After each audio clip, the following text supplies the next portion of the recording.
नमस्कार, आप देख रहे हैं द हिंद 24 न्यूज और मैं हूं आपके साथ साक्षी। आइए नजर डालते हैं आज की बड़ी खबरों पर।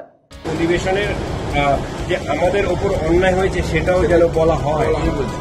আন্দোলনরত যারা চাকরি হারা 2016 সালে যারা কয়েক হাজার যোগ্য কে নাম বলবেন?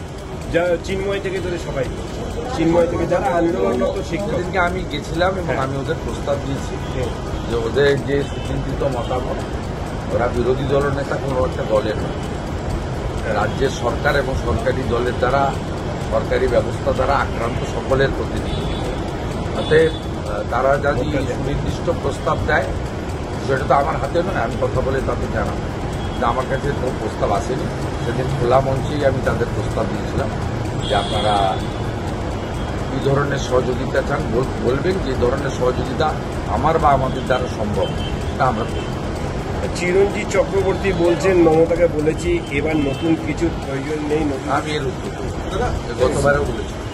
সারা জায়গায় সেনাবাহিনীদের নিয়ে তৃণমূল পথে নামলো, ইউসুফ পাঠানের নাম থাকলেও তাকে দেখা যাচ্ছে না। ইউসুফ পাঠানের নাম থাকলেও তাকে দেখা যাচ্ছে না। তিনি কেন নেই সে তো উনি বলতে পারবেন, আমি তো বলতে পারবো। উনি তো কমপ্লিটলি সাম্প্রদায়িক কার্ড খেলে জিতেছেন বহরমপুরে। উনি তো ওখানে ডেভেলপমেন্টের কথা বলে যেতেননি, সাম্প্রদায়িক কার্ড খেলে জিতেছেন। এবং ওদের ঘরের ছেলে অধীর চৌধুরীকে মুসলমানরা ভোট দেয়নি, যেহেতু ওর নামটা অধীর চৌধুরী। ওর নামটা যদি অধীর চৌধুরী না হয়ে ওদের কমিউনিটির কোনো নাম হতো, তাহলে ওরা অধীর চৌধুরীকেই ভোট দিত। देखते रहिए द हिंद 24 न्यूज।